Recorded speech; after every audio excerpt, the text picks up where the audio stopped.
Caleb grew up in the poorest corner of a forgotten industrial town.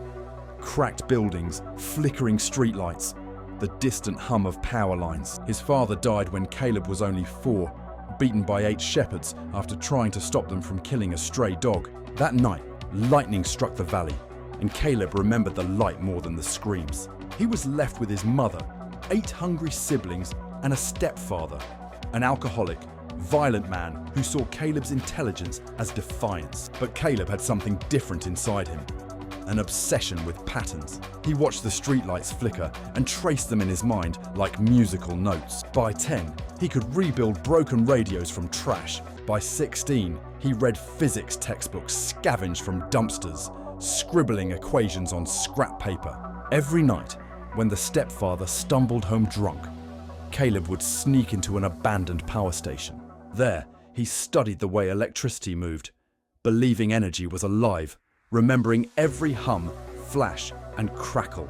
At 21, starving and alone, Caleb discovered something strange. When he connected 2 high-voltage coils and ran a self-coded algorithm through an old circuit board, the lights didn't just flicker, they bent. Time seemed to pause for half a second. The air vibrated like a heartbeat made of static. The electroport equation, a formula that turned electric current into a carrier of energy and memory. Caleb realized he could encode the complete energetic state of an object, transmitting it through synchronized electric fields to reconstruct it elsewhere. The experiments became dangerous. Objects shifted slightly. Shadows moved the wrong way. His reflection started to age unnaturally. One night, while hiding from his stepfather, he powered the circuit one last time and vanished. Caleb woke in the same town, but it was different. The air shimmered like glass. Lights burned a blue-white color. People walked past him like echoes. He had crossed into the mirror field, a dimension formed from the residual energy patterns of every event and object. Here, his father was still alive, trapped in the same tragic day. Caleb realized this world was a recording, an archive of energy signatures. If he could navigate it, he might change history. But each attempt to interfere made the dimension unstable. Caleb built a final version of the electroport.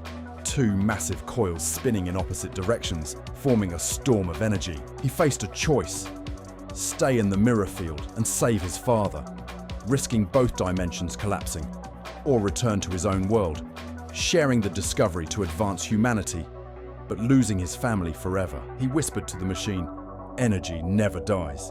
It just changes shape."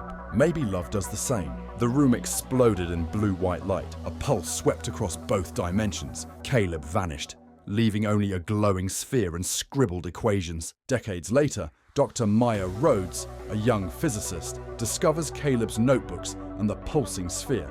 She experiments, listening to faint voices in the hum of electricity.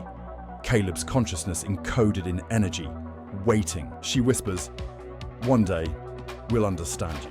The sky pulses faintly, as if the mirror field is still alive, connected to the earth. Caleb had become something more than human, a spark of memory in the veins of the world. Energy remembers, matter vibrates. Consciousness is the current itself, and somewhere, in the hum of every wire, his story continues.